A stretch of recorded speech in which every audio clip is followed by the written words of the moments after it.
Pernahkah kamu melihat seseorang dengan penghasilan besar, tapi tetap merasa kekurangan? Atau mungkin kamu sendiri pernah mengalaminya? Gaji naik, penghasilan bertambah, tapi entah kenapa, uangnya seperti tetap hilang begitu saja, tanpa jejak yang jelas. Atau kamu pernah melihat seseorang dengan penghasilan yang terbilang pas-pasan, tapi dia merasa berkecukupan? Secara logika, ini seharusnya sederhana. Kalau penghasilan naik, harusnya sisa uang juga ikut naik, bukan?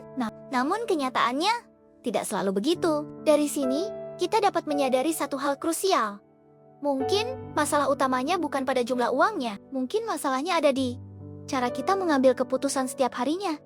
Kita sering berpikir bahwa keputusan finansial itu bersifat rasional dan matematis. Kita percaya bahwa kita membeli sesuatu murni karena kita butuh. Dan kita mengeluarkan uang karena itu masuk akal. Secara hitung-hitungan. Tapi kalau kita mau jujur pada diri sendiri, banyak keputusan kita sebenarnya tidak sesederhana itu. Coba bayangkan satu situasi. Suatu hari, kamu merasa pengeluaran makan di luar sudah cukup mahal. Lalu kamu bertekad untuk lebih hemat. Namun di hari lain, tanpa ragu kamu membeli gadget atau pakaian yang jauh lebih mahal dan merasa itu tidak apa-apa. Karena kamu merasa layak mendapatkannya. Jika dilihat dari angka di saldo rekening, dua-duanya tetaplah pengeluaran. Tapi kenapa rasanya berbeda di dalam pikiran kita? Itu karena uang tidak pernah benar-benar netral. Uang selalu terhubung secara mendalam dengan perasaan kita, dengan bagaimana kita melihat diri kita di mata orang lain, dengan apa yang sangat kita inginkan untuk menutupi kekosongan, dan kadang dengan apa yang paling kita takutkan dalam hidup ini. Disinilah kita mulai masuk ke sesuatu yang lebih dalam. Keputusan finansial kita seringkali bukan hasil dari logika murni, melainkan hasil dari bagaimana kita merasakan sesuatu pada saat itu. Dalam banyak kasus, kita tidak membeli barang karena fungsi kegunaannya. Kita membeli karena ingin merasa lebih baik secara emosional, merasa sudah cukup sukses, merasa dihargai oleh lingkungan sekitar, atau bahkan hanya karena merasa tidak ingin tertinggal dari tren yang ada. Dan tanpa kita sadari, perasaan-perasaan itu seringkali jauh lebih kuat daripada logika yang kita miliki. Ada satu kecenderungan psikologis yang kuat, yaitu instant gratification. Kita lebih memilih rasa nyaman sekarang dibanding manfaat masa depan. Kita semua tahu, menabung dan berinvestasi itu penting, tapi hasilnya tidak langsung terasa hari ini. Sementara, membeli barang baru memberikan ledakan dopamin saat itu juga. Dan otak kita cenderung memilih apa yang terasa manfaatnya secara langsung.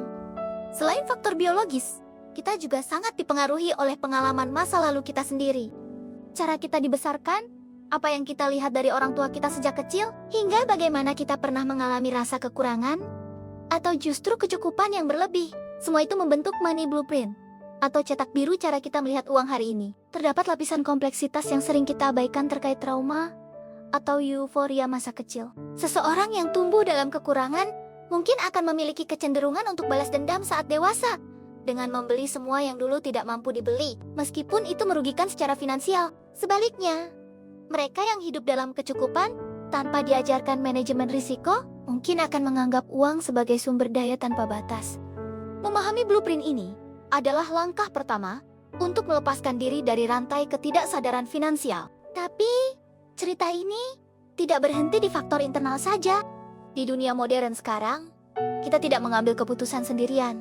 Kita hidup di tengah arus informasi yang luar biasa kencang. Setiap detik di media sosial, kita melihat potongan kehidupan orang lain yang tampak sempurna. Gaya hidup mewah, liburan eksotis, dan barang-barang bermerek menjadi standar semu yang terus-menerus membanjiri layar kita. Dan perlahan, tanpa terasa di bawah alam sadar, kita mulai membandingkan hidup kita dengan mereka. Apa yang dulu terasa sudah cukup untuk kita, tiba-tiba mulai terasa kurang. Apa yang dulu tidak penting, perlahan mulai terasa seperti kebutuhan yang mendesak. Keputusan kita mulai bergeser, bukan karena kebutuhan dasar kita yang berubah, tapi karena persepsi kita tentang standar hidup yang ikut berubah. Kita seringkali terjebak dalam perlombaan yang tidak pernah ada garis finishnya. Lalu datang lagi faktor teknologi yang membuat segalanya menjadi sangat cepat dan impulsif.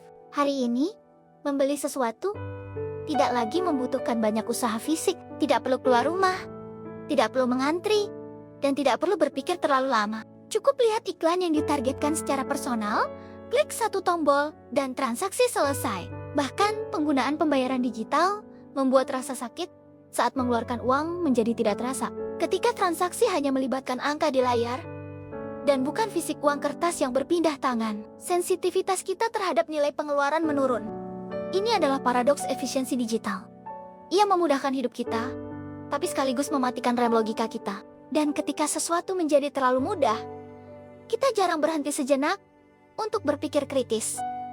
Jika kita melihat semua faktor ini secara utuh, mulai dari emosi, pengalaman masa lalu, mekanisme kerja otak, tekanan lingkungan sosial, hingga kemudahan sistem digital, maka kita bisa memahami satu kenyataan, bahwa cara manusia menggunakan uang memang tidak pernah sepenuhnya rasional. Kita bukan robot pengolah angka, kita adalah makhluk emosional yang kebetulan menggunakan angka. Namun, menyadari ketidakrasionalan ini bukan berarti kita pasrah menerima begitu saja. Kuncinya adalah kesadaran.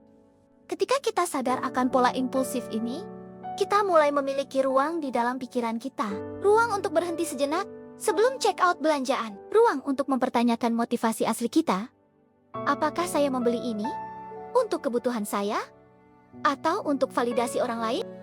Ruang untuk benar-benar memilih secara sadar. Tujuannya bukan untuk menjadi sempurna atau hidup serba terbatas, melainkan untuk memiliki kontrol penuh atas setiap uang yang kita keluarkan. Mungkin sebelum transaksi besar berikutnya, kita bisa mencoba teknik delay selama 24 jam. Tanyakan, apakah ini benar-benar yang saya butuhkan untuk pertumbuhan hidup saya? Atau ini hanya respon sesaat untuk menutupi kelelahan emosional? Teknik sederhana ini bisa menyelamatkan masa depan finansialmu lebih dari yang kamu duga. Karena pada akhirnya, cara kita menggunakan uang adalah cerminan dari bagaimana kita memahami dan mengenali jati diri kita sendiri. Di tengah ribuan godaan konsumerisme setiap hari, pertanyaan yang paling penting bukanlah seberapa besar saldo rekeningmu. Mari kita mulai membangun hubungan yang lebih sehat, jujur, dan sadar dengan uang yang kita miliki. Jadikan uang sebagai alat untuk kebahagiaan jangka panjang, bukan sekadar penawar sementara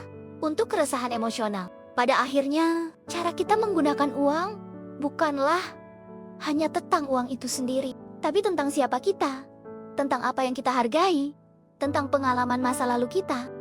Tidak ada satu cara paling benar dalam menggunakan uang, karena setiap orang dibentuk oleh pengalaman yang berbeda. Dan mungkin pertanyaan yang lebih penting bukanlah apakah ini keputusan yang paling rasional, tapi apakah ini keputusan yang selaras dengan hidup yang benar-benar ingin kita jalani? Kalau kamu merasa video ini relevan, atau mungkin kamu pernah ada di posisi yang sama, coba tuliskan di kolom komentar. Aku ingin tahu bagaimana pengalamanmu dengan uang selama ini. Dan kalau menurutmu video ini bisa membantu orang lain, jangan ragu untuk share.